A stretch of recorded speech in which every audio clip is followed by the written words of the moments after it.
Hello, Assalamu alaikum friends. I am Hussein Lafari. As you know, we are here for your physics class. Sai Abdul Qadir Lafari Saab is here and he has to deliver his lecture. So, Sai, are you here? Can we start now? Yes, sir, I'm here. Yes, sir, we can start. So, let's start. Okay. So, student, जीअं तव्हां ख़बर आहे असां chapter number 5 start कयोसीं previous lecture में ऐं उन जा कुछ टॉपिक्स असां कल पंहिंजे लेक्चर में कवर कया हुआसीं ऐं उन्हीं जे कनेक्शन सां ई जेको टार्क असां पढ़ीसीं हाणे टार्क सां रिलेटेड ई असांजो टॉपिक आहे जेके सो असां अॼु असां कवर कंदासीं ऐं चैप्टर इहो फिनिश कंदासीं उन खां पोइ असां चैप्टर नंबर 6 जो कुछ इंट्रोडक्शन या कुछ जेके आहिनि सो टॉपिक कवर कंदासीं कोशिश कंदासीं इंशाल्लाह सो जेकर तव्हां कल वारी वीडियो न ॾिठी आहे त बहितर इहो ई रहंदो इन खां पोइ उहा बि ॾिसी वठिजो छो त हे भले तव्हां ॾिसंदो लेक्चर या सम्झ में अची वेंदो पर इन जो बेस तव्हांजो तॾहिं बनंदो या ठहंदो जॾहिं तव्हां उहा प्रीवियस जेका आहे सो वीडियो ॾिसंदा सो सर नेक्स्ट स्लाइड कजोसि अॼु असां पढ़ंदासीं equilibrium and types of equilibrium and also status of equilibrium सो कयूं था स्टार्ट इन यही ताईं सर नेक्स्ट कजोसि हाणे आहे स्टैटिक इक्विलिब्रियम हाणे पहिरीं असां पढ़ूं त इक्विलिब्रियम आहे छा पोइ असां ॻाल्हि कयूं था स्टैटिक जी ऐं डायनामिक जी हाणे सिंपली इक्विलिब्रियम असां चवंदा आहियूं जॾहिं ऑब्जेक्ट छा में हुजे यानी कि अहिड़ी स्टेट में हुजे जॾहिं हुनजी एक्सेलरेशन 0 हुजे हाणे आइदर उहा जेका आहे सो एंगुलर एक्सेलरेशन हुजे या असांजी जेका आहे सो लीनियर एक्सेलरेशन हुजे इक्विलिब्रियम जी सिंपल डेफिनेशन इहा थींदी आहे when a body possesses a zero acceleration is known as equilibrium so I am again repeating equilibrium is states as when an object or body possesses a zero acceleration is known as equilibrium so equilibrium वटा असां ॿ condition थी सघंदी जंहिंमें असांजी जेका आहे so acceleration 0 थींदी आहे हाणे या त हिकिड़ो ऑब्जेक्ट स्टैटिक कंडीशन में हुजे रेस्ट में हुजे असां उनखे छा चवंदा आहियूं स्टैटिक इक्विलिब्रियम या ऑब्जेक्ट भले मोशन में हुजे पर उनजी लीनियर एक्सेलरेशन 0 हुजे यानी वेलोसिटी कांस्टेंट हुजे त उनखे असां चवंदा आहियूं डायनामिक इक्विलिब्रियम हलो उनखे ॾिसूं था स्टार्ट था कयूं equilibrium and static equilibrium conditions छा आहिनि पहिरीं कंडीशन है net external force must be equal to 0 net external torque must be equal to 0 यानी स्टैटिक इक्विलिब्रियम वो आहे जॾहिं को ऑब्जेक्ट रेस्ट में हुजे जीअं हिते तव्हांखे फिगर में ॾिसण में ईंदो हूंदो त हे वॾो सॼो जेको आहे पत्थर इहो छा में आहे रेस्ट में आहे यानी मोशन कोन थो करे या तव्हां ॿाहिरि वञी निकिरंदा त बिजली जा पोल तव्हांखे ॾिसण में ईंदा ऐं बिल्डिंग्स असांखे जेके ॾिसण में अचनि थियूं इहे छा आहिनि इन जे मथां मुख़्तलिफ़ फोर्सिस लॻनि थियूं ग्रेविटी एक्ट करे थी नॉर्मल फोर्स आहे विंड जी फोर्स आहे पर उनजे मथां टोटल फोर्स जो रिज़ल्ट जेको अचे थो उहो असां छा थो अचे 0 थो अचे ठीकु आहे अहिड़े क़िस्म जी कंडीशन खे असां छा चवंदा आहियूं स्टैटिक इक्विलिब्रियम चवंदा आहियूं ठीकु हाणे स्टैटिक इक्विलिब्रियम खे अञा वधीक अॻिते नेक्स्ट स्लाइड में ॾिसूं था सर नेक्स्ट कजोसि हाणे equilibrium implies that object is at rest that is known as static equilibrium or it is a center of mass moving with constant velocity it is known as dynamic equilibrium हाणे को object rest में आहे जीअं हिते जेको आहे सो ही हमरा आहिनि घोड़े खे या हिन गधा खे छिके थो पियो पर गधा हुन पंहिंजी जॻह खां चुरे कोन थो यानी उहो छा में आहे इक्विलिब्रियम में आहे यानी इहो कहिड़ो इक्विलिब्रियम आहे स्टैटिक इक्विलिब्रियम आहे यानी जेतिरी बि फोर्स हमरा लॻाए थो हिन जे मथां पर हिन खे मूव कोन थो कराए सघे त असां चवंदासीं इहो छा में आहे रेस्ट में आहे या स्टैटिक कंडीशन में आहे त अहिड़े क़िस्म जे इक्विलिब्रियम खे असां स्टैटिक इक्विलिब्रियम चवंदासीं हाणे जीअं असां हिते लिखियो आहे we will consider only with the case in which linear and angular velocities are equal to 0 the called static equilibrium हाणे स्टैटिक इक्विलिब्रियम में इहो सॉरी ओके सो हाणे ये असां कुछ एग्जांपल्स जेके आहिनि सो पढ़ियासीं जीअं हाणे तव्हांखे हिते ॾिसण में ईंदा हूंदा इहे ई मूं रिपीट कया मुंहिंजो ध्यानु कोन वियो माइक ॾे सो हाणे जेको बुक आहे टेबल जे मथां पियो आहे उहो बि स्टैटिक इक्विलिब्रियम आहे उनखां पोइ जेकर असांजी का बि शइ लटके थी पई सिधी ठीकु आहे उन छत खां या कंहिं बि जाइ खां असां लटकाए था छॾियो हेठि उहा बि असांजी छा आहे रेस्ट में ई हूंदी ठीकु आहे उन उहा बि असांजी स्टैटिक इक्विलिब्रियम में हूंदी सीलिंग फैन भले हले थो या ऑन आहे या ऑफ आहे उहो बि असांजो छा आहे उन पोज़ीशन ते ई हूंदो पंहिंजी जाइ ते त बि असां चवंदासीं उन पखे जी जेका हालत आहे उहा स्टैटिक आहे ऐं उहो कहिड़े इक्विलिब्रियम में आहे स्टैटिक इक्विलिब्रियम में आहे या असां जेका भित जे मथां ॾाकण रखंदा आहियूं सीढ़ी रखंदा आहियूं ठीक है, उहा भी असांजी कहिड़ी कंडीशन में हूंदी आहे या कहिड़े इक्विलिब्रियम में हूंदी आहे, स्टैटिक इक्विलिब्रियम में हूंदी आहे। स्टैटिक इक्विलिब्रियम मां मुराद हाणे जेके भी फोर्सेस के ऑब्जेक्ट जे मथां लगन पियूं, जेकर असां उन्हनि जो सम कयूं तो उहे सब जेके आंसर हिक ॿिए खे कैंसिल करे आखिर में रिजल्ट असांखे छा मिले, 0 मिले, त असां अहिड़े इक्विलिब्रियम खे छा चवंदा आहियूं, स्टैटिक इक्विलिब्रियम चवंदा आहियूं। सर नेक्स्ट कजोसि।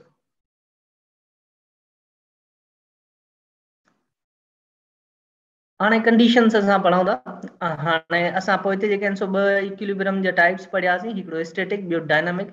स्टैटिक इक्विलिब्रियम इहो आहे त को ऑब्जेक्ट रेस्ट में हुजे। डायनामिक इक्विलिब्रियम इहो आहे त को ऑब्जेक्ट भले वेलोसिटी हुजेसि पर कांस्टेंट वेलोसिटी हुजेसि, कांस्टेंट वेलोसिटी सां मूव करे, अहिड़े क़िस्म जे इक्विलिब्रियम खे डायनामिक इक्विलिब्रियम चवंदा आहियूं। जीअं पैराशूट वारो हमरा तव्हांखे पोइ स्लाइड में नज़र आयो, मथां जंप खाईंदो आहे जहाज़ खां, त उहो पहिरें एक्सेलरेशन में ईंदो आहे, थोरी देरि खां पोइ उहो बिल्कुलु उनजी वेलोसिटी यूनिफॉर्म थी वेंदी आहे, कांस्टेंट थी वेंदी आहे, आहिस्ते आहिस्ते आहिस्ते अची ज़मीन ते लहंदो आहे। ऐं जेको उन जो मोशन हूंदो आहे, उन में जेको इक्विलिब्रियम हूंदो आहे, उनखे असां चवंदा आहियूं डायनामिक इक्विलिब्रियम। ऑब्जेक्ट मोशन में हुजे पर उनजी एक्सेलरेशन छा हुजे, 0 हुजे, त असां अहिड़े क़िस्म जे इक्विलिब्रियम खे छा चवंदा आहियूं, डायनामिक इक्विलिब्रियम। हाणे आहिनि कंडीशंस फॉर इक्विलिब्रियम। हाणे ॿ कंडीशंस हूंदियूं आहिनि। हिकिड़ी कंडीशन इहा हूंदी आहे त उनजी लीनियर, जीअं असां स्टैटिक पढ़ी आयासीं, स्टैटिक जॾहिं इक्विलिब्रियम हूंदो उनजी फर्स्ट कंडीशन हूंदी हुआ छा आहे, स्टैटिक इक्विलिब्रियम जी फर्स्ट कंडीशन, या जे असां खणी चऊं फर्स्ट कंडीशन ऑफ इक्विलिब्रियम छा आहे।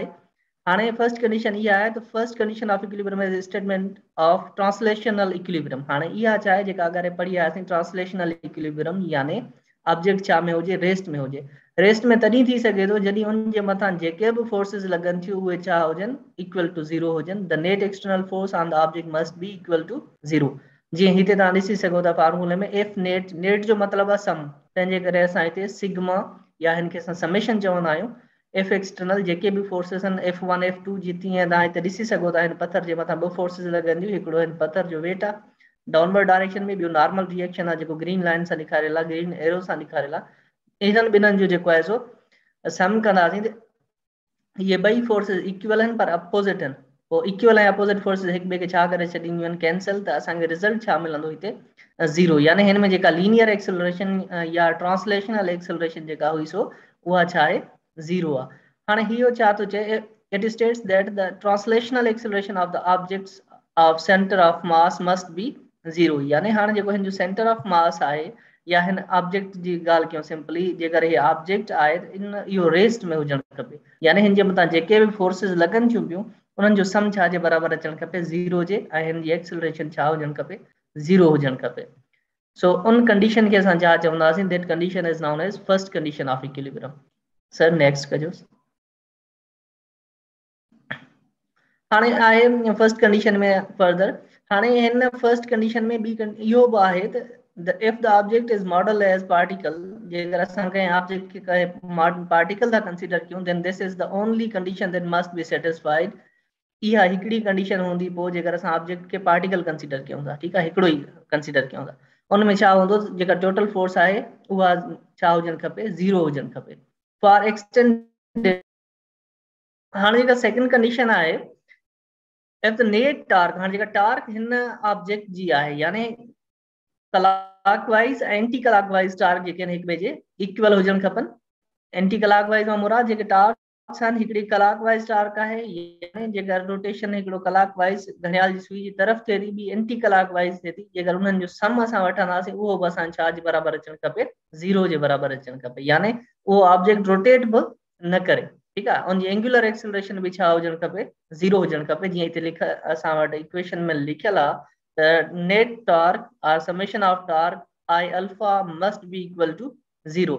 हाणे इन मां मुराद इहो आहे त angular acceleration of the object to be 0। This must be 0 for an actual rotation. जॾहिं को बि ऑब्जेक्ट रोटेट करण जी कंडीशन में हुजे पर उन जी रोटेशन बि न हुजे, ठीकु आहे, यानी कि ऑब्जेक्ट रोटेशन में बि न हुजे ऐं उनजी जेके टॉर्क्स आहिनि जेके बि लॻनि थियूं उहे बि छा जे इक्वल हुजणु खपनि, 0। यानी हिन जे मथां जेकर असां ॾिसूं मुख़्तलिफ़ जंहिं ते फोर्स लॻी सघे थी पर हिन जी रोटेशन ना है, इनमें एंगुलर एक्सेलरेशन बि छा आहे, 0 आहे, त अहिड़ी जेका कंडीशन हूंदी उनखे असां छा चवंदासीं, that is second condition of equilibrium.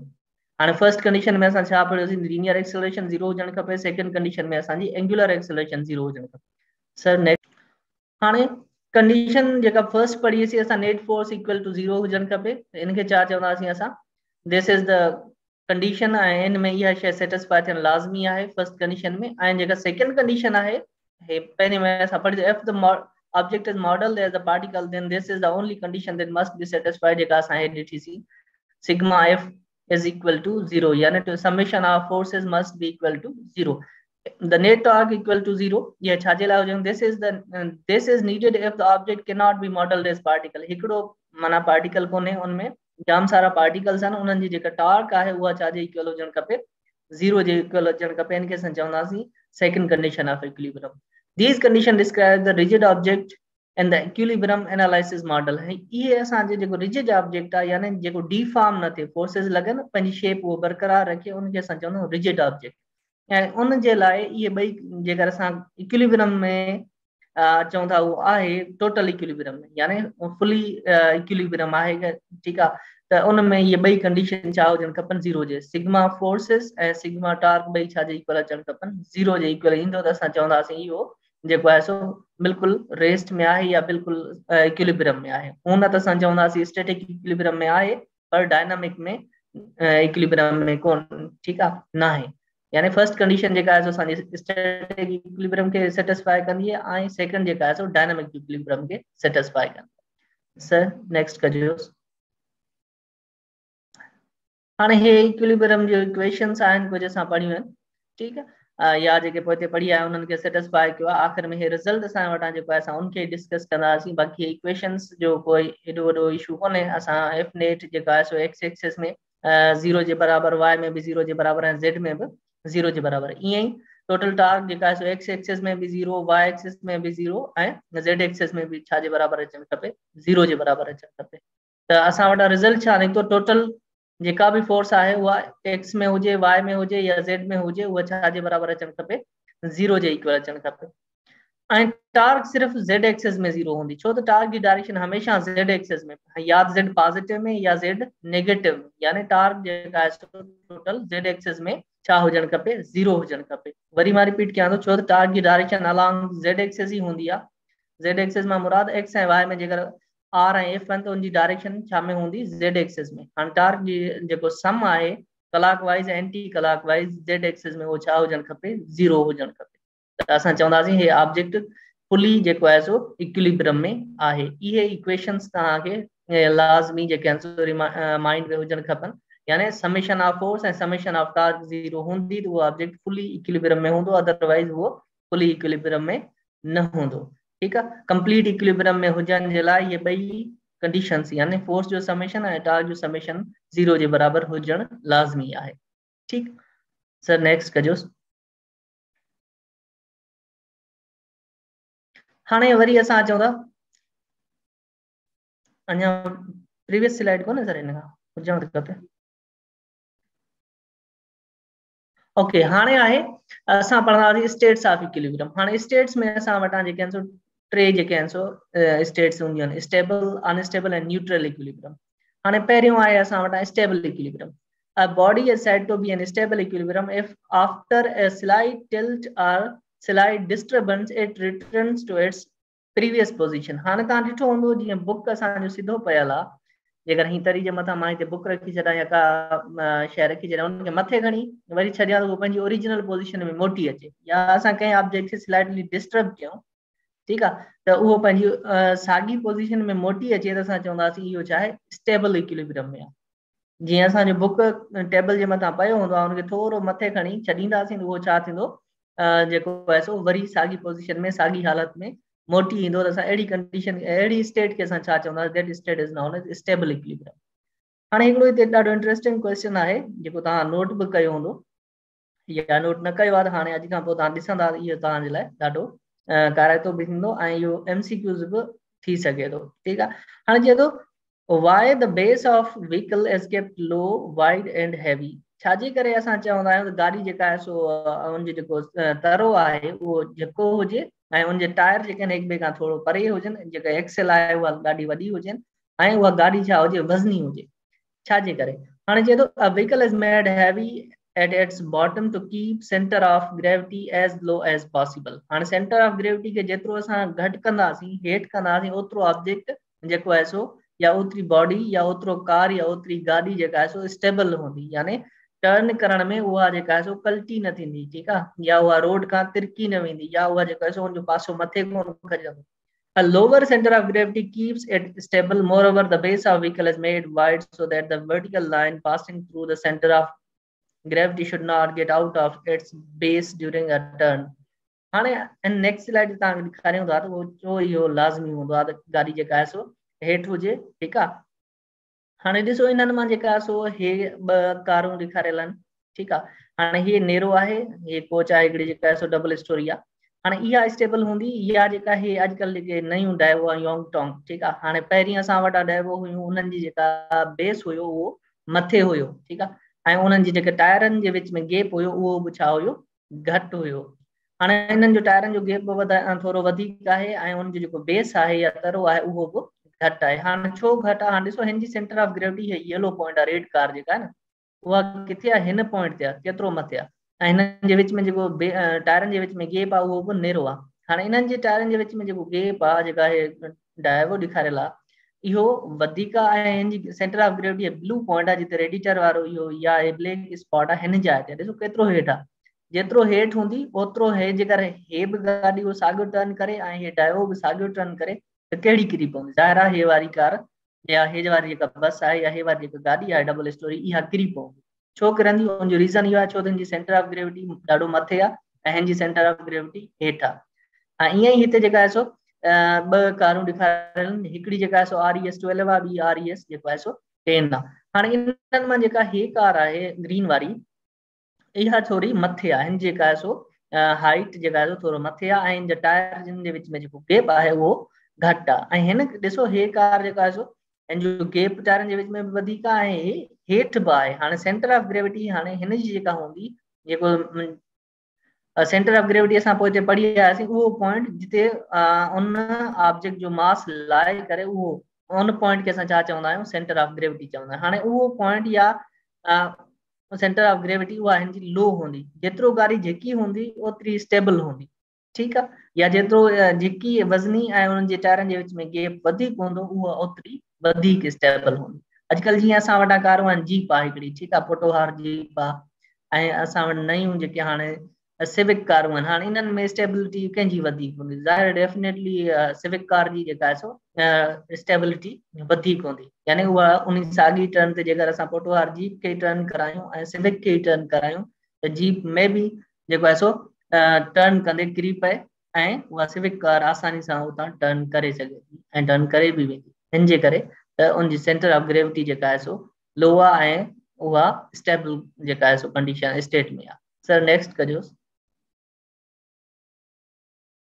हाणे हे अनस्टेबल, हाणे अनस्टेबल छा आहे, जेकर असां हिन ऑब्जेक्ट खे थोरो बि फोर्स लॻायूं या डिस्टर्ब कयूं, हे छा पंहिंजी ओरिजिनल पोज़ीशन में मोटंदो, नेवर।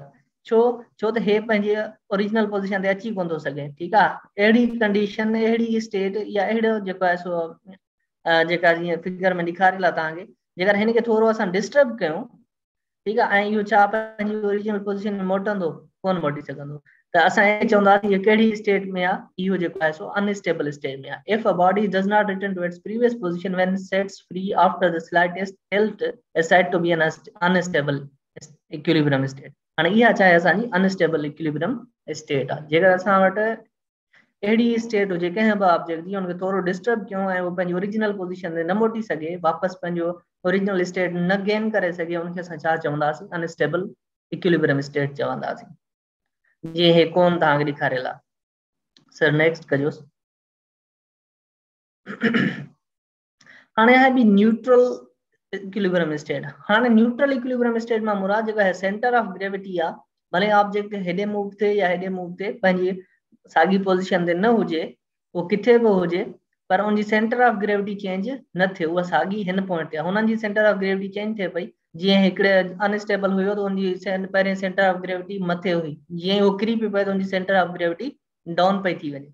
ऐं जेकर असांजो स्टेबल इक्विलिब्रियम हुयो त पंहिंजी उनजी सेंटर ऑफ ग्रेविटी हेठि हुई, जीअं असां उनखे मथे पिया खणूं उनजी सेंटर ऑफ ग्रेविटी मथे पई थी वञे। पर हिन में सेंटर ऑफ ग्रेविटी जेको आहे सो उहा साॻे ई पॉइंट ते रहे। If body remains in its new position when disturbed from its previous position, but center of gravity remains same, that body is said to be in state of neutral equilibrium. हाणे neutral equilibrium छा आहे, जीअं हाणे असांजो ball थी वियो, marker थी वई, जेकर असां मार्कर खे भले रोटेट कराए कंहिं ॿिए हंध ते खणी वञूं, पर उनजी सेंटर ऑफ ग्रेविटी या जेको सेंट्रल पॉइंट आहे ग्रेविटी जंहिं ते एक्ट कंदी आहे, जिते उनजो वेट लाइ कंदो आहे, उहो पॉइंट साॻियो ई रहंदो, उन पॉइंट में का बि चेंजिंग न ईंदी, ऐं अहिड़े स्टेट खे असां छा चवंदा आहियूं, न्यूट्रल इक्विलिब्रियम स्टेट चवंदा आहियूं। सर नेक्स्ट कजोसि। जी हिते असां वटि टई जेके आहिनि सो स्टेट्स बि ॾेखारियल आहे, उन्हनि जी फिगर बि ॾेखारियल आहे। हाणे ॾिसो, हिकिड़ो बॉल आहे, उहो न्यूट्रल स्टेट में आहे। बॉल जो जेको सेंटर ऑफ ग्रेविटी या जेको सेंट्रल ऑफ मास आहे, खणी असां चऊं, उहो चेंज नथो थिए, भले उहो हेॾे लेफ्ट हैंड साइड रोटेट करे या राइट हैंड साइड रोटेट करे। ऐं हिकिड़ी बोटल असांखे ॾेखारियल आहे, असां थोरो जहिड़ो फोर्स लॻायूं था हुनजे मथां, जीअं असां उहो फोर्स छॾींदासीं त उहो छा कंदो, पंहिंजी ओरिजिनल पोज़ीशन ते उहा बोतल मोटी ईंदी, ठीकु आहे। पर हेॾे असां वटि हिकिड़ो मार्कर ॾेखारियल आहे, जीअं ई असां हुन मार्कर खे थोरो डिस्टर्ब था कयूं त उहो छा थो थिए, पंहिंजी ओरिजिनल पोज़ीशन ते वापसि नथो मोटी सघे, पंहिंजी ओरिजिनल स्टेट रीगेन नथो करे सघे। असां हुनखे चवंदासीं that is unstable state of equilibrium. So इहो मुंहिंजे ख़्याल में तव्हांजी फिगर क्लियर हूंदी। इहे टे स्टेट्स आहिनि जेके असां हींअर डिस्कस कयोसीं। सो हाणे असां जेको आहे सो मुंहिंजे ख़्याल में चैप्टर असांजो एंड थी चुको आहे। हाणे चैप्टर नंबर 6 स्टार्ट कंदासीं।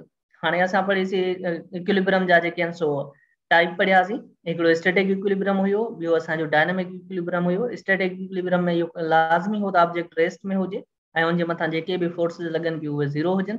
डायनामिक इक्विलिब्रियम में इहो हुयो त फोर्सिस भले ज़ीरो हुजनि, पर उहो ऑब्जेक्ट यूनिफॉर्म वेलोसिटी सां छा करे, मूव करे, जीअं पैराशूट सां माण्हू लहंदा आहिनि हेठि जहाज़ सां। इहो असांजो डायनामिक इक्विलिब्रियम हो। फर्स्ट कंडीशन में इहो हुयो टोटल फोर्सिस ज़ीरो, यानी लीनियर एक्सेलरेशन जेका आहे सो ज़ीरो हुजणु खपे। सेकंड कंडीशन में इहो टोटल टॉर्क जो सम ज़ीरो, यानी एंगुलर एक्सेलरेशन छा हुजणु खपे, ज़ीरो हुजणु खपे। जेकर असां वटि कंप्लीट इक्विलिब्रियम में ऑब्जेक्ट खे आणणो आहे त उहे ॿई एक्सेलरेशन ज़ीरो हुजणु लाज़मी आहिनि, या ॿई फोर्स ऐं टॉर्क जो ज़ीरो हुजणु लाज़मी आहे। हाणे चैप्टर नंबर 6 आहे ग्रेविटेशन। हाणे ग्रेविटेशन ॿुधी तव्हांखे खोड़ सारियूं ॻाल्हियूं आहिनि में, जीअं हिते तव्हांखे ॾिसण में अचे पियो शुरू में फिगर में। हाणे हिते बि तव्हांखे ॾिसण में ईंदो न्यूटन जे मथां जाम सारा सूफ़ जेके आहिनि सो किरन पिया था।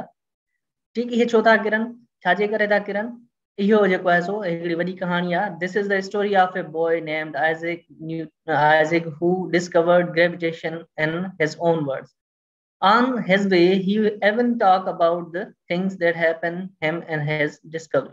हाणे इहो जेको आहे सो असां ॾिसी सघूं था, इहा स्टोरी असां ॿुधी बि हूंदी, जेको आहे सो न्यूटन वेठो हुयो कंहिं सूफ़ जे वण हेठां या अंब जे वण जे हेठां, त उनजे मथां अंब किरियो त हुन सोचियो त बाबा जेकर हीअ अंब असां वटां हेठि किरी सघे थो त इहो चंड असांजे मथां छो कोन थो किरे, या इहो जेको आहे सूफ़ आहे त इहो हेठि किरियो आहे कंहिं एक्सेलरेशन सां, त जेको आहे सो जेको चंड आहे या ॿिया जेके ग्रह आहिनि उहे छो एतिरी एक्सेलरेशन सां छो कोन था किरनि या छो कोन था मूव कनि। ठीकु, the ideas of scientists like Galileo, Kepler etc are explained in brief. पोइ हिनखे जेके आहिनि सो ग्रेविटेशन खे इन्हनि साइंटिस्ट जेको आहे सो डीप में या जेको आहे सो ब्रीफली एक्सप्लेन कयो आहे ग्रेविटेशन खे। असां हिते सिर्फ़ न्यूटन जो ज़िक्र कंदासीं, गैलीलियो जो असां पहिरीं ज़िक्र करे आया आहियूं। उन छा कयो, एक्सेलरेशन ॿुधाई बाबा हे जेके ऑब्जेक्ट आहिनि, डिफरेंट ऑब्जेक्ट आहिनि, जेका सेम हाइट तां सेम टाइम तां छॾिया वञनि, रेजिस्टिव फोर्स या फ्रिक्शनल फोर्स या एयर ड्रैग न हुजे या एयर रेजिस्टेंस न हुजे त उहे साॻे ई टाइम ते धरती ते पहुचंदा। सो अॼु वरी असां न्यूटन जो ज़िक्र कंदासीं ऐं उन जूं ॻाल्हियूं पढ़ंदासीं, ऐं ग्रेविटेशन जो बेस कीअं पियो ऐं ग्रेविटेशनल लॉ छा हूंदो आहे, इहो ज़िक्र असां कंदासीं हिन 6 चैप्टर में। सर नेक्स्ट कजोसि। हाणे गैलीलियो जो एक्सपेरिमेंट आहे, इहो असां पहिरीं बि पढ़ी चुका आहियूं, वरी बि असां थोरो हिनखे रिपीट था करे वठूं। Galileo found out that all bodies are accelerated toward the earth with constant acceleration. उहा एक्सेलरेशन केतिरी हुई, जी जे इक्वल हुई, जेका अॼुकल्ह असांखे ख़बर आहे एक्सेलरेशन ड्यू टू ग्रेविटी चवंदा आहियूं जंहिंखे। He found out that this property is independent of mass of the body. उन इहो ॿुधायो त जेके ऑब्जेक्ट मथां खां साॻी एक्सेलरेशन सां किरनि था, उन एक्सेलरेशन जो को बि तालुक़ु उनजे मास सां या उनजे वेट सां न आहे। He proved it by dropping 2 objects of different masses from the top of tower. हाणे हे टावर असां वटि इटली में अॼु बि मौजूदु आहे, टावर ऑफ पीसा टावर जेको चवंदा आहिनि। हाणे हितां बि उन जेको आहे सो 2 डिफरेंट मासिस वारा ऑब्जेक्ट किराया, त उहे जॾहिं उहो 2 डिफरेंट ऑब्जेक्ट वारा मासिस वारा ऑब्जेक्ट साॻी टाइम तां उन हथ मां छॾिया त उहे साॻी टाइम ते धरती ते पहुता। Both the objects reach ground at same time while they were released at the same height at same time, जॾहिं उहो साॻी हाइट ते साॻी टाइम ते छॾे पियो हेठि बि उहे साॻी टाइम ते या हिक ॿिए जे भेट में साॻी रफ़्तार सां हेठि अचनि पिया ऐं साॻी वक़्त ते हेठि किरनि पिया। त उन मां इंट्रोड्यूस कयो जेका ऑब्जेक्ट खे एक्सेलरेशन मिले थी उहा ड्यू टू अर्थ जी ग्रेविटी आहे, उहा केतिरी आहे उहा हुन मालूम करे ॿुधाए, जेका अॼुकल्ह असांखे ख़बर आहे 9.81 आहे, 9.80 असां चवंदा मीटर्स पर सेकेंड स्क्वायर। सर नेक्स्ट कजोसि। हाणे ॾिसो, हाणे जॾहिं कुझु साल पोइ जी असां ॻाल्हि कयूं त मोबाइल न हुई, ठीकु आहे, इंटरनेट जो न हुयो ज़िक्र, या इवन वॉच न हुई, त जेके माण्हू हुया उहे इंट्रस्टेड हूंदा हुया मूवमेंट ऑफ स्टार्स, राति जो वेही तारा ॻणींदा हुया, ॾिसंदा हुया, टाइम उतां ॿुधाईंदा हुया, ठीकु आहे। इवन उन्हनि जे मोशन जे करे इहो बि ॿुधाईंदा त हाणे मुंदि फिरी वई आहे, ठीकु आहे। हाणे जेको आहे सो हे मथे जेको गस आहे मिल्की वे वारो जेको असांजो ॾिसण में ईंदो आहे राति जो, इन जी मूवमेंट खे ॾिसी ॿुधाईंदा हुया त हाणे एतिरो जेको आहे सो सियारो बचियो आहे, एतिरो ऊन्हारो बचियो आहे। इहे इंट्रस्टिंग शयूं हूंदियूं उन्हनि जे लाइ, ऐं वेही उहे नोट कंदा हुया। हाणे the thing that interested the people at the time is movement of stars, planets etcetera. ऐं वरी ॾिसंदा हुया त उहे कीअं तारा या जेके आहिनि सो उहे स्टार्स या उहे प्लैनेट कीअं था मूव कनि। उन दौर में साइंटिस्ट जो घणो जेको ध्यानु हूंदो हुयो उहो प्लैनेटरी मोशन ते हूंदो हुयो। They took most interest in planetary motion because they change their position regularly. छो उहे ॾिसंदा हुया, उन वटां एक्सपेरिमेंट करण जे लाइ लैब्स न हूंदियूं, उहे ॾिसंदा कीअं उहे जेके आहिनि सो सियारा या जेके आहिनि सो स्टार्स पंहिंजी पोजीशन चेंज था कनि, उन ते वेही उहे पंहिंजी रिसर्च कंदा। It can not be related to gravitational until it I come up with a definition related. इहो ओतिरे ताईं उन ग्रेविटेशन सां रिलेट न कयो जेतिरे ताईं जेका आहे सो ग्रेविटेशन जी डेफिनेशन या ग्रेविटेशन जो ज़िक्र न थियो हुयो। ग्रेविटेशन आहे छा? Gravitation is the force of attraction between any two objects. हाणे ग्रेविटेशन सिंपली छा आहे? अट्रैक्टिव फोर्स आहे कंहिं बि ॿिनि ऑब्जेक्ट में, जिते बि मास हूंदो उते ग्रेविटी लाज़मी हूंदी, ग्रेविटेशनल फोर्स लाज़मी हूंदी। यानी जीअं बिटवीन टू स्टार्स, हाणे जेकर ॿ स्टार्स आहिनि उहे ॿई स्टार हिक ॿिए जे मथां अट्रैक्टिव फोर्स हिक ॿिए खे छिकींदा, ठीकु आहे। स्टार्स एंड प्लैनेट्स या स्टार ऐं प्लैनेट आहिनि उहे बि हिक ॿिए जे मथां अट्रैक्टिव फोर्स लॻाईंदा। एपल एंड अर्थ, जीअं अर्थ जे मथां एपल किरे पियो, छो पियो किरे त अर्थ जेका आहे सो अट्रैक्टिव फोर्स टुवर्ड सेंटर लॻाए पियो एपल जे मथां, इन जे करे उहो एपल जेको आहे सो न्यूटन जे मथां अची किरियो धरती जी तरफ़ मूव कंदे, ठीकु। इहे जेके आहिनि सो प्लैनेटरी मोशन आहे। हाणे प्लैनेटरी मोशन जा जूं डिफरेंट थ्योरीज़ आहिनि, असां हुन मां मेजर थोरो ॾिसी था वठूं, 2 या 3 थ्योरीज़ जेके आहिनि सो। सर नेक्स्ट कजो। हाणे मुख़्तलिफ़ कॉन्सेप्ट हुया उन दौर में, ठीकु आहे, छो त असां एतिरा एडवांस न थिया हुयासीं उन दौर में। हाणे पहिरीं थ्योरी आहे जियोसेंट्रिक थ्योरी। हाणे जियोसेंट्रिक थ्योरी छा हुई? त इहो चयो वेंदो हुयो उन दौर में, इन थ्योरी खे कंहिं अरिस्टोटल ऐं टोलमी जेको आहे सो सपोर्ट कयो हुयो, या उन्हनि इहो ई चयो हुयो त वाकई ईअं आहे। हाणे जियोसेंट्रिक थ्योरी छा आहे? जीअं अॼुकल्ह असांखे ख़बर आहे त जेको सेंटर आहे या जंहिंजे गिर्द इहे सियारा, जीअं असांजो अर्थ थी वई, मरकरी थी वई, प्लूटो थी वियो, जेके बि आहिनि इहे चंड सिज जे गिर्द छा था कनि? रोटेट था कनि ऑर्बिट में। पोइ जियोसेंट्रिक थ्योरी में इहो हुयो त सिज जेको आहे सो असांजे धरती जे ॿाहिरियां जेके आहिनि सो या जेके बि सियारा आहिनि उहे असांजी धरती जे गिर्द या राउंड या सर्किल में छा था कनि? रिवॉल्व था कनि, न कि असांजी धरती ॿियनि सियारनि जे जेको आहे सो ॿाहिरि रिवॉल्व थी करे। इहो छो कॉन्सेप्ट ॾिनो वियो? छो त असांखे ईअं ई लॻंदो आहे, जेकर हाणे बि तव्हां ॿाहिरि निकिरी ॾिसंदा तव्हांखे लॻंदो सितारा या चंड या ॿिया जेके ऑब्जेक्ट आहिनि या जेको सिज आहे उहो सुबुह जो निकिरे थो ऐं हीअं वञी ओभर खां ओलह वञी लहे थो। यानी असांजी अर्थ छा आहे? स्टेशनरी आहे, सेंट्रल पॉइंट आहे, ऐं इन जे ॿाहिरियां छा आहिनि बाक़ी सियारा ऐं प्लैनेट या स्टार्स जेके आहिनि सो रिवॉल्व था कनि। हाणे इन जी डेफिनेशन था पढ़ी वठूं। Earth is the center of all celestial bodies and all other bodies revolve around it in perfect circles. हाणे इहो चयो वियो जेके बि सियारा या जेके हैवी ऑब्जेक्ट्स आहिनि, जीअं असांजा प्लैनेट्स आहिनि, उहे अर्थ जे जेके आहिनि सो ॿाहिरियां या अर्थ जे अराउंड रिवॉल्व था कनि, ऐं अर्थ स्टेशनरी पोजीशन में आहे। अर्थ जेका आहे सो मिडल पोजीशन ते आहे, उन जे ॿाहिरियां जेके आहिनि सो इहे स्टार्स ऐं प्लैनेट मूव था कनि। इहा थ्योरी जेका आहे सो सपोर्टेड हुई या जिन चयो हुयो इहो आहे, उनमें एरिस्टोटल बि आहे, उनमें टोलमी बि आहे, ठीकु आहे। इन्हनि चयो त ईअं थिए थो, यानी अर्थ सेंटर आहे, उन जे ॿाहिरियां सभु ॿियूं शयूं जेके बि काइनात में आहिनि उहे रिवॉल्व थियूं कनि, ठीकु आहे। उनखां पोइ वरी हिकिड़ी ॿी थ्योरी आई। सर नेक्स्ट कजोसि। हीलियोसेंट्रिक। हाणे जेको हीलियो आहे उहो हिकिड़ो वर्ड आहे, इन जी माना आहे उहो सन आहे। हाणे जीअं जियो हुयो पोइ हिते असां जियो चवंदा आहियूं अर्थ खे, ऐं हिते हीलियो जेको आहे असां चवंदा आहियूं सन खे। Centric means sun is the center of the universe या center of the milky way. हाणे the astronomical model in which the earth and planets revolve around a relatively stationary sun at the center of solar system। हाणे ये solar system आ इन जे ॿाहिरियां, हाणे यानी इहो चयो वियो सन जेको आहे सो सोलर सिस्टम में सेंटर ते आहे, ऐं इन जे ॿाहिरियां जेके आहिनि सो ॿियो प्लैनेट्स ऐं स्टार्स जेके बि मिल्की वे में आहिनि उहे सन जे ॿाहिरियां छा था कनि, रिवॉल्व था कनि। त अहिड़ी क़िस्म जी थ्योरी खे असां छा चवंदा आहियूं, हेलियोसेंट्रिक थ्योरी, जंहिंमें सन छा हुजे, सेंटर हुजे, बाक़ी शयूं उन जे ॿाहिरियां रिवॉल्व कनि। इहा चयो वेंदो आहे this theory was first proposed by Aryabhata in 5th century ED and later it was put forwarded by Copernicus, Galileo, Kepler and so on। पोइ उन खां पोइ असां इंडियन जो ज़िक्र कोन पढ़ियो आहे कंहिं किताब में, पर असांखे हे कंहिं जॻह ते मूंखे मिलियो इन जे करे मूं इंक्लूड करे छॾियो, ठीकु आहे, इंटरनेट ताईं। पर इहो चयो वेंदो आहे हीलियोसेंट्रिक थ्योरी जेका आहे उहा कोपरनिकस ॾिनी हुई, ऐं उन खां पोइ कोपरनिकस इहा सिर्फ़ु थ्योरी ॾिनी हुई, उन ॿुधायो हुयो। उन खां पोइ गैलीलियो, केपलर, न्यूटन इन्हनि सभिनी इन जे मथां कमु कयो हुयो हेलियोसेंट्रिक थ्योरी जे मथां। ठीकु आहे, हाणे असां पढ़ंदासीं जेको आहे सो हेलियोसेंट्रिक थ्योरी खे ऐं उन में ग्रेविटेशनल लॉ खे। सर नेक्स्ट कजोसि। हाणे कोपरनिकस इहो बि असांखे वधीक ॿुधायो त जेके प्लैनेट्स आहिनि या जेके मूव कनि था, उन प्लैनेट्स जंहिं शेप में मूव कंदा, Copernicus assume that all the planets move around sun and circular paths. उहे जेके प्लैनेट्स आहिनि सर्कुलर पाथ में जेके मूव कंदा, उन्हनि पाथ्स खे उन छा नालो ॾिनो, उन्हनि पाथ्स खे नालो ॾिनो ऑर्बिट्स। ठीकु आहे सर, नेक्स्ट कजोसि।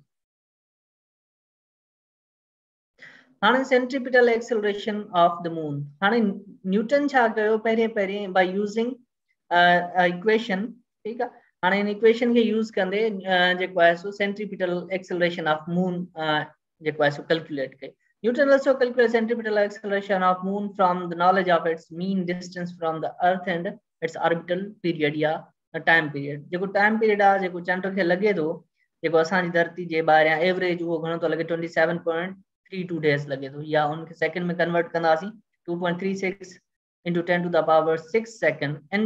in a time the moon travels its distance, यानी वो हिकिड़ो चक्कर पूरो करे थो, जेको आहे सो असांजो कंप्लीट रोटेशन पूरो करे थो, जेको आहे सो महीने जी। उन में जेको उनजो डिस्टेंस लॻे थो उहो एंगुलर डिस्प्लेसमेंट जंहिंखे चऊं वो 2πr which is equal to circumference of orbit। therefore an orbital speed जेको गोल घुमे थो, उहा ऑर्बिटल स्पीड केतिरी थींदी is 2πrm upon t and its centripetal acceleration will be am, यानी centripetal acceleration of moon v square upon rm means जेको radius of moon आहे उहो। हाँ जेकर v के असां वधीक वैल्यू पुट कयूं, v असां हिते मथे लिखियो आहे, ऑर्बिटल स्पीड छा अथसि 2πrm upon t। हाणे v जे मथां स्क्वायर ॾींदासीं। हाणे इन्हनि जी वैल्यू जेकर असां पुट कयूं 2π जेको आहे सो स्क्वायर कढंदा 4π स्क्वायर rm मथे अची वेंदो, ठीकु आहे, ऐं t स्क्वायर हिते पंहिंजे जाइ ते थी वेंदो, ठीकु। हाँ छो मथे अची वेंदो, छो त r स्क्वायर आहे, हेठि r आहे, r स्क्वायर सां कटिजी वेंदो, बाक़ी r वञी बचंदो। पोइ असां इहे वैल्यूज़ जॾहिं पुट कंदासीं, हाणे जेको r रेडियस ऑफ मून आहे उहो घणो आहे 3.84 into 10 to the power 8 metre, ऐं टाइम पीरियड घणो आहे 2.36 into 10 to the power 6। जॾहिं हिनखे सॉल्व कयो आहिनि त असांखे जेका एक्सेलरेशन मिली, जेको मून एक्सेलरेट थो करे अराउंड अर्थ, उहो घणो आहे 2.72 into 10 to the power -3 meters per second square। यानी इहा जेका एक्सेलरेशन जी वैल्यू मिली इहा 60 यानी 3600 दफ़ा घटि हुई एक्सेलरेशन ड्यू टू ग्रेविटी। जेका असांजी जी वैल्यू आहे उन खां घणो घटि आहे इहा 3600 दफ़ा, या 60 जो स्क्वायर असां खणी लिखूं। जेकर असां 9.8 खे डिवाइड कंदासीं 3600 सां त असांखे छा मिलंदी, हे वारी एक्सेलरेशन मिलंदी। यानी जेका मून जी एक्सेलरेशन आहे उहा 3600 दफ़ा या 3600 भेरा घटि आहे, छाकाणि एक्सेलरेशन ऑफ ग्रेविटी या जेका सो एक्सेलरेशन ड्यू टू ग्रेविटी जेका जी वैल्यू आहे। यानी जी वैल्यू खां मून जी एक्सेलरेशन जी वैल्यू या सेंट्रीपिटल एक्सेलरेशन जी वैल्यू 3600 दफ़ा घटि आहे। उहा छो घटि आहे? बिकॉज द मून इज रफली 60 अर्थ रेडाई अवे यानी वो जेको सो 60 टाइम्स जेको रेडियस ऑफ अर्थ आ उन खां परे आहे यानी रेडियस ऑफ मून जेको आहे वो 60 टाइम्स रेडियस ऑफ अर्थ आहे यानी अर्थ खां 60 गुना 60 दफा परे आहे. That's why gravitational acceleration the that distance should be around 1 upon 60 square or 1 by 3600 of its value at the earth's surface. जेकर यो surface of earth जे हो जा तो पोइ इन जी वैल्यू 9.80 थी पर यो 60 टाइम्स रेडियस ऑफ अर्थ परे आहे इन जे करे इन जी एक्सेलरेशन एतिरी. सो सर नेक्स्ट कजो. हाँ Newton's law of universal gravitation पर उनका पहले उन जो जिक्र था करे वेठो. Gravity is the force of nature that attracts one mass to another mass. Gravity हिकिड़ो फोर्स आहे नेचर में. ये नेचुरल फोर्स असां वटा 4 आहिनि मे बि तव्हां पढ़िया हुजनि. पहिरियों असां वटा छा आहे जेको आहे सो न्यूक्लियर फोर्स आहे. ठीकु आहे. ऐं ॿियो असां वटा जेको आहे सो स्ट्रॉन्ग न्यूक्लियर फोर्स आहे. ॿियो हिकिड़ो वीक न्यूक्लियर फोर्स आहे. टियों असां वटा जेको आहे सो इलेक्ट्रोमैग्नेटिज्म आहे. चौथों असां वटा ग्रेविटी आहे. ठीकु. हाँ ये 4 फोर्सेस आहिनि. ग्रेविटी उन्हनि फोर्सेस मां जेके नेचर में मौजूद आहिनि उन्हनि मां हिकिड़ो फोर्स आहे. उहो आहे कीअं असां उनखे डिफाइन कंदा आहियूं अट्रैक्टिव फोर्स. जिते भी मास हूंदा उहे हिक ॿिए खे अट्रैक्ट कंदा. हाँ gravity holds U on the earth. Gravity असांखे अर्थ ते भी जेके असां आहियूं अर्थ ते मौजूद उहो भी बिकॉज ऑफ ग्रेविटी. एप्पल जेके फॉल थियंदा कॉजेस एप्पल्स टू फॉल ये because of gravity. And as in the figure जीअं तव्हांखे ॾिसण में अचे थो द स्लाइडर्स डाउन सोनोई स्लोप्स जेके ये एक्सेलरेट थे तो यो भी बिकॉज ऑफ ग्रेविटी हेठ मूव तो करे. ठीक है. यो भी ग्रेविटी जी फोर्स जे करे जेको ऐसे एक्सेलरेट थे तो कहीं स्लोप जेको बर्फ सां ढकियल पहाड़ आहे उते स्लोप आहे उतां हेठ जेकर मूव थे तो कहीं एक्सेलरेशन था वो because of gravity. Sir next कजो. हाँ Newton's law of gravitation on the large scale gravity is responsible for the motion of moon earth and other planets.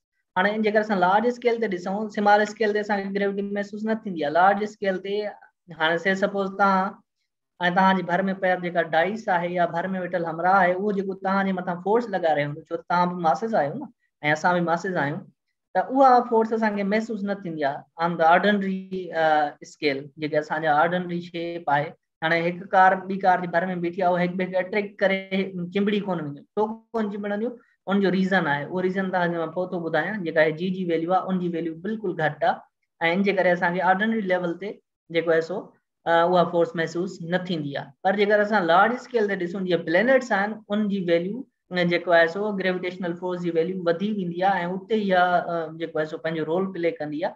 जीअं असांजो सन असांजी अर्थ जे मथां ग्रेविटेशनल फोर्स लॻाए थो त उहो असांखे हिन हिकिड़े ऑर्बिट में रखे थो. ईअं ई असांजी अर्थ वरी मून जे मथां फोर्स लॻाए थी जेका अट्रैक्टिव आहे ग्रेविटेशनल फोर्स उहो मून असांजे धरती जे ॿाहिरियां रोटेट करे थो. अगर इहा फोर्स न हुजे त इहे सभु हिक ॿिए खां परे भॼी वञनि या परे जेके आहिनि सो फ्लाए थी वञनि उॾरी वञनि.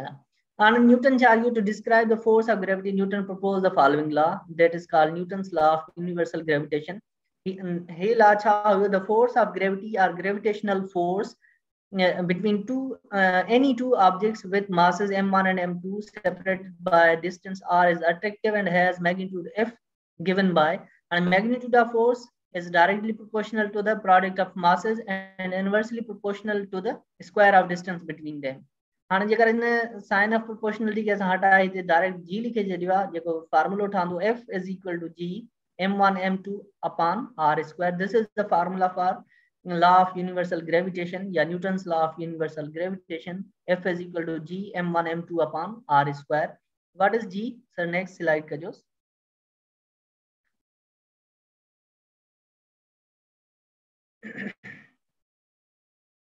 And what is g? G is the constant of universal gravitation throughout the universe. It will be same.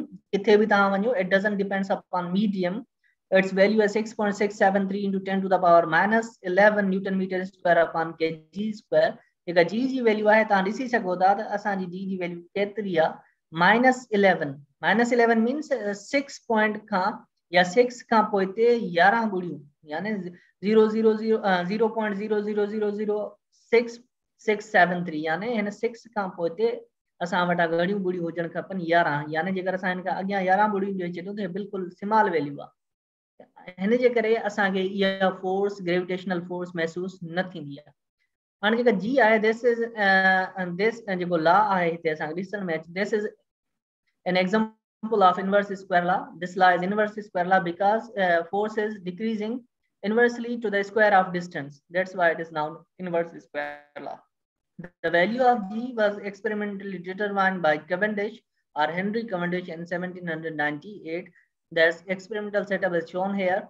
Experimental setup हिते ॾिसण में अचे थो ॿ वॾा मासिस आहिनि उन्हनि जे विच में असां छा कया आहिनि ॿ नंढा मासिस हैंग करे छॾिया आहिनि ऐं हिकिड़ो उन जंहिं वायर सां हैंग कयो उन्हनि जे विच में मिरर आहे या रॉड आहे उन सां मिरर अटैच्ड आहे हाणे उन्हनि मासिस खे पहिरियों हिन पोज़ीशन ते रखियो वियो जेके डॉटेड लाइन आहे इनखे कुझु अरसे लाइ ऑब्ज़र्व कयो त हे जेको डिस्टेंस यानी हिन में जेको रॉड में आहे उहो ट्विस्ट ईंदो पियो ऐं हितां असां वटि लाइट सोर्स हुई उहा लाइट हिन मिरर ते लॻे पई ऐं इहो जीअं ई कुझु टाइम गुज़रंदो वियो त इहो जेके मासिस आहिनि इहे हिक ॿिए जे क़रीब यानी हिन में वकड़ पैदा थियणु शुरू थियो हिन में रोटेशन पैदा थियणु शुरू थी थोरी देरि खां पोइ ऐं उहा असां रोटेशन कीअं पिया ऑब्ज़र्व कयूं बिकॉज़ ऑफ दिस लाइट जेका आहे लाइट मिरर खां हेॾे अचे पई उहा लाइट छा पई थींदी वञे उहा बि टर्न पई कंदी वञे उन मां ख़बर पई जेके मासिस आहिनि उहे हिक ॿिए खे अट्रैक्ट था कनि ऐं उन जी मदद सां हे जी वैल्यू असां छा कईसीं फाइंड कईसीं जेकर हे मास 1 kg आहे बि 1 kg आहे त उनजे विच में जेका फोर्स लॻंदी या जेका वैल्यू ईंदी उहा हे वारी ईंदी ठीकु आहे सर नेक्स्ट कजोसि हाँ न्यूटन जी वरी असां statement according Newton's law of gravity और gravitation all objects in the universe attract all other objects in the universe in short everything in the universe feels everything else हाणे इहो चवण जो मतिलबु इहो न्यूटन जे लॉ जे मुताबिक़ हर शइ जेका बि काइनात में आहे उहा हिक ॿिए खे अट्रैक्ट कंदी आहे किथे बि मासिस आहिनि उहे अट्रैक्ट कंदा आहिनि सिंपली असां ईअं खणी चऊं पाण खां अलावा असांजे ॿाहिरियां जेके बि शयूं आहिनि असां उन्हनि खे अट्रैक्ट था कयूं भले दीवार आहे भले चेयर आहे भले सोफ़ो आहे ॿी जेका बि शइ असांजे सराउंडिंग में मौजूदु आहे असां उनखे छा था कयूं अट्रैक्ट था कयूं ऐं उहा असांखे अट्रैक्ट थी करे साॻी फोर्स सां ऐं साइज़ भले नंढी वॾी हुजे उन्हनि शयुनि जी पर असांजी फोर्स ऑफ अट्रैक्शन ॿिन्हिनि जे मथां छा हूंदी इक्वल हूंदी okay so according Newton's law according to Newton's third law action ऐं रिएक्शन ॿई छा हूंदा हिकु जेतिरा हूंदा जेकर असां 10 न्यूटन सां कंहिं ॿी शइ खे अट्रैक्ट था कयूं या ॿिए ऑब्जेक्ट खे अट्रैक्ट था कयूं उहो ऑब्जेक्ट बि असांजे मथां 10 न्यूटन फोर्स लॻाईंदो यानी अट्रैक्टिव फोर्स लॻाईंदो ओके यानी जेको न्यूटन्स लॉ ऑफ ग्रेविटी आहे उहो इहो थो ॿुधाए जेका बि शयूं यूनिवर्स में मौजूदु आहिनि उहे हिक ॿिए खे छा कंदियूं आहिनि अट्रैक्ट कंदियूं ठीकु सर नेक्स्ट कजोसि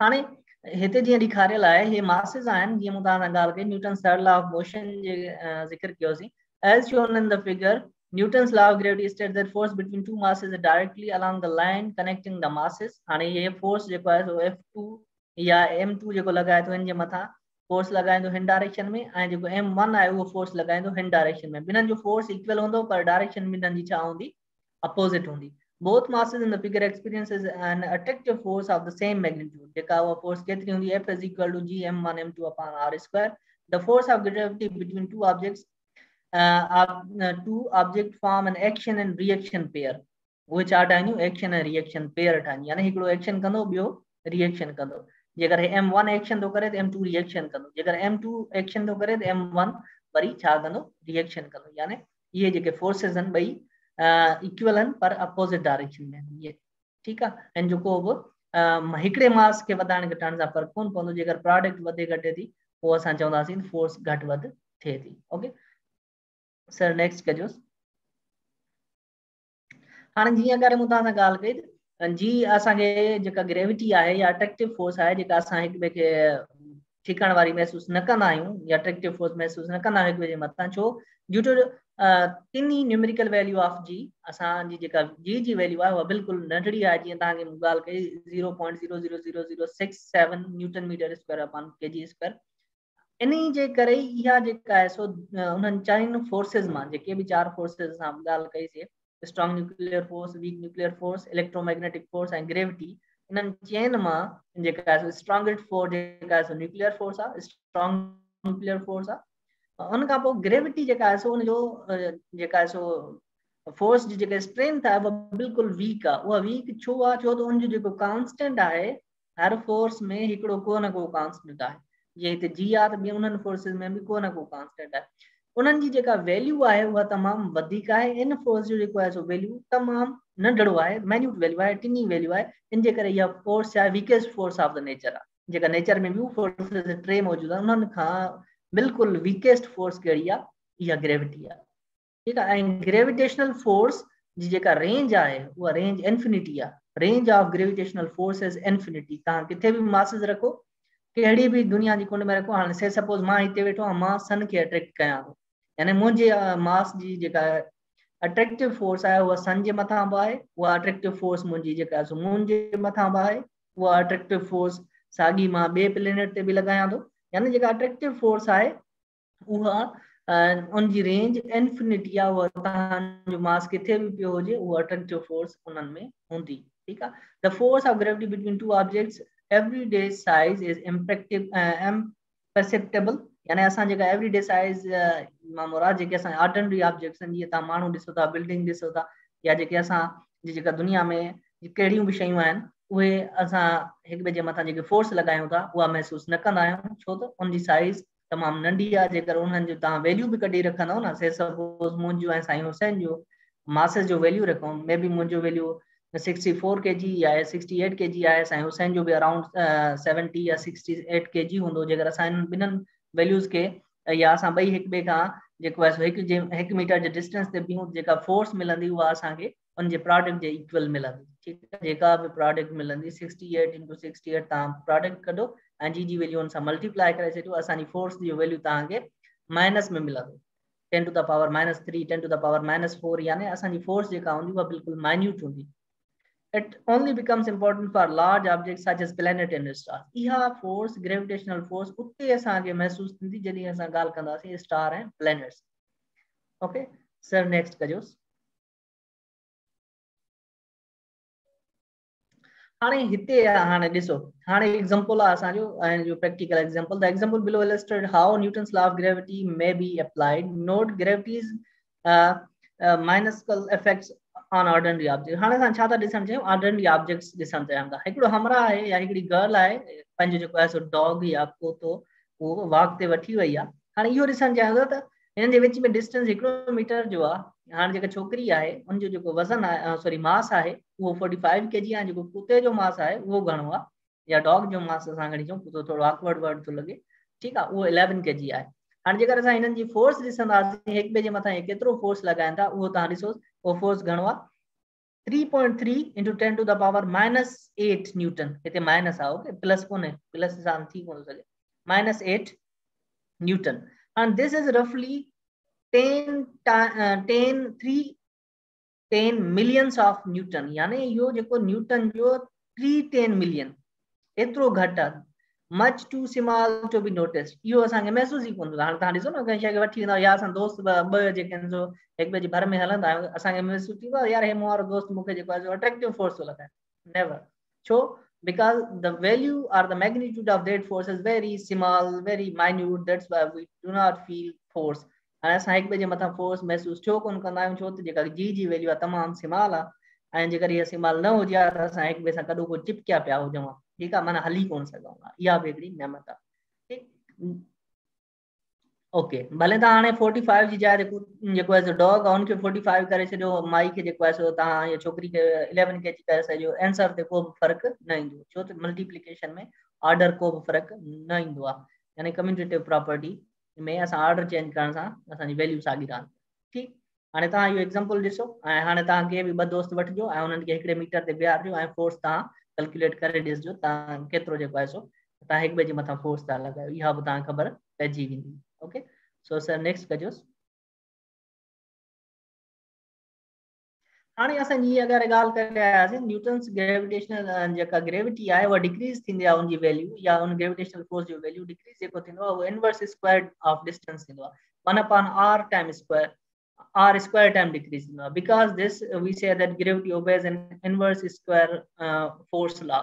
हाणे जेकर मां चवां असां अगरि जेके दोस्त हुयासीं ॿ बीठा हुयासीं 1 मीटर ते, असां लेट सपोज फोर्स F पिया लॻायूं हिक ॿिए जे मथां, F फोर्स लॻायूं पिया। हाणे जेकर असां उहे ॿई दोस्त 2 मीटर हिक ॿिए खां परे थी बीठासीं, असांजे विच में जेको फ़ासिलो आहे उहो छा थी वियो, डिस्टेंस जेको आहे उहो 2 मीटर थी वियो। हाणे फोर्स 2 टाइम्स डिक्रीज न थींदी, फोर्स 4 टाइम डिक्रीज थी वेंदी, छो त r स्क्वायर आहे। हाणे 2 जो स्क्वायर घणो थींदो 4, यानी फोर्स अगर f हुई त हाणे छा थींदी f/4 थी, न कि f/2। ठीक आहे। हाणे हिन ग्राफ में असां ॾिसी सघूं था हिते फोर्स ऑफ ग्रेविटी जेका आहे सो बिल्कुल वधीक हुई ऐं इहा जेका rapidly force of gravity decreases rapidly with distance, थोरो डिस्टेंस वधंदो उन जो फोर्स डिक्रीज थियण जो रेशो या फोर्स जेका डिक्रीज थींदी उहा स्क्वायर टाइम थी, उन जो ग्राफ कुछ अहिड़े हिसाब सां थींदो ऐं इहा ज़ीरो कॾहिं बि न थींदी, जो कॾहिं बि बेस लाइन सां टच न कंदो, भले तव्हां जेॾो बि परे वञो। ठीक आहे, त उहा ज़ीरो वैल्यू कॾहिं बि कोन ईंदी, ज़ीरो तॾहिं ईंदी जॾहिं तव्हां उनजी जाइ ते इंफिनिटी वैल्यू पुट कंदा। ठीक आहे, ओके। इन जे करे असां चवंदा आहियूं इन फोर्स जो जेका रेंज आहे उहा इन्फिनाइट आहे। छो इन्फिनाइट रेंज आहे? भले तव्हां जेका जितनी भी वैल्यू रखो कुछ न कुछ फोर्स तव्हांजे विच में हूंदी। हाणे तव्हांखे इहो बि मां चवां थो मास ऑफ अर्थ तव्हांखे या मास ऑफ मून तव्हांखे मौजूदु आहे या गूगल करे वठिजो उहो ऐं उनजो रेडियस बि तव्हांखे मां पोइ हिते ॾेखारियो स्लाइड में, उहो मास ऐं मून जो रेडियस ॾिसी ऐं तव्हां पंहिंजो मास ॾिसी तव्हां ऐं मून जे विच में केतिरी फोर्स आहे इहा डिटरमाइन करे वठिजो। ठीक आहे, यानी मून जे मथां तव्हां केतिरी फोर्स था लॻायो ऐं मून तव्हांजे मथां केतिरी फोर्स थो लॻाए उहा बि तव्हांखे मिली वेंदी। हाणे m1 तव्हां पंहिंजो करिजो, m2 मास ऑफ मून खणिजो। ठीक आहे, ऐं जेको आहे सो r जेको आहे उहो रेडियस ऑफ मून खणिजो, यानी असांजे अर्थ जे सेंटर खां वेंदे मून जे सेंटर ताईं केतिरो डिस्टेंस आहे। ठीक, उहो अॻिते अचे बि थो, वरी बि असां ॾिसूं था। ओके सर, नेक्स्ट कजोसि। हाणे if mass experience gravitational force, जेकर असां वटि हिकिड़ो मास ॿ मास हुया त असां चऊं पिया त हिक ॿिए खे अट्रैक्ट कंदा हिकिड़ो फार्मूलो ठहे पियो। ठीक आहे, जेको असांजो प्रोडक्ट हो। जेकर ईअं ई खोड़ सारा मासिस हुजनि, if mass experience gravitational forces from a number of other masses, then the total force acting on it is the vector sum of all those individual forces। जीअं मूं ॻाल्हि कई, हाणे जीअं असां अर्थ ते मौजूदु आहियूं त असांजे ऑब्जेक्ट जे मथां डिफरेंट प्लेनेट फोर्सिस लॻाइनि था। मिसाल चंड बि लॻाईंदो हूंदो, वीनस बि लॻाईंदो हूंदो, मार्स बि लॻाईंदो हूंदो। ठीक आहे, उनखां पोइ प्लूटो बि लॻाईंदो हूंदो।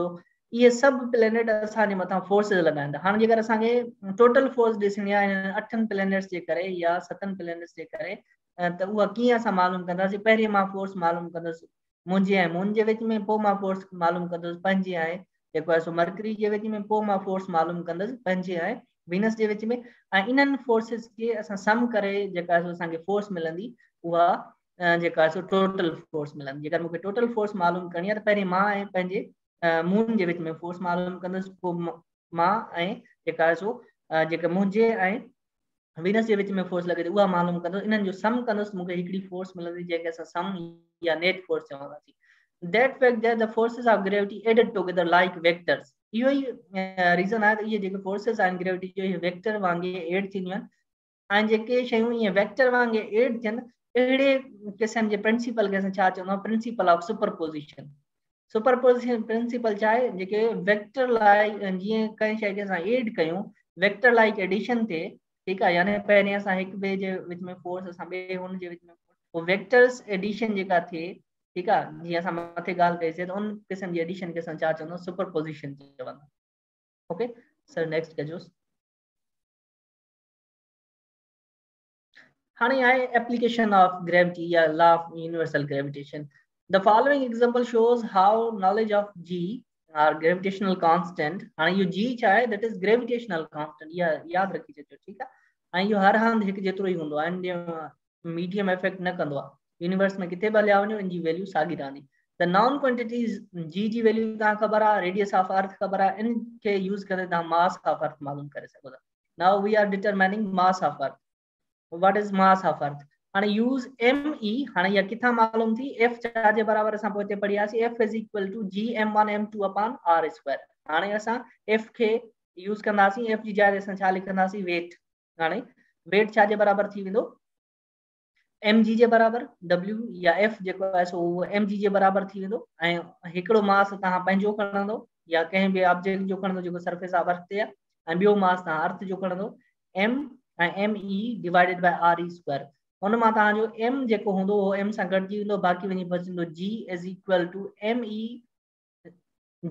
me upon re square. जेकर तव्हां g जी वैल्यू कढणु चाहींदा त पोइ तव्हांखे छा मिली वेंदी? सॉरी, मास ऑफ अर्थ मालूम करणु चाहींदा तव्हांखे फार्मूलो रीअरेंज करे छा मिलंदो? ME is equal to GRE square upon G capital. हाँ G small जी वैल्यू तो खबर आ के 9.1 आ 9.81 आ and RE radius of earth केतिरो आ 6.37 into 10 to the power 6 metre आ and G capital जो वैल्यू तो खबर आ 6.673 या 7 into 10 to the power -11 newton meter square upon kg square. जॾहिं असां ये वैल्यूज पुट करे असां रिजल्ट कढंदासीं असांखे मिलंदो 5.97 into 10 to the power 24 kg or approximately 6 into 10 to the power 24 kg. That is the mass of earth. What is the mass of earth? 6 or 5.97 जेकर असां round of क्यों 5.97 के असांखे मिलंदो 6 into 10 to the power 24 kg. This is the mass of earth. This is how we can calculate mass of earth by using Newton's law of universal gravitation. Okay, यो थी असां कीअं असां मालूम कंदासीं न्यूटन्स लॉ यूज कंदे mass of अर्थ वो इहो आहे। ठीक है, मास ऑफ अर्थ केतिरो आहे इहो तव्हां ॾिसी वठो ऐं मास ऑफ अर्थ कीअं असां मालूम करे सघूं था by using Newton's law of gravitation. Okay, mass of earth कीअं मालूम थींदो असां Newton's law of universal gravitation use कंदे मास ऑफ अर्थ मालूम करे सघूं था। Sir next कजोस।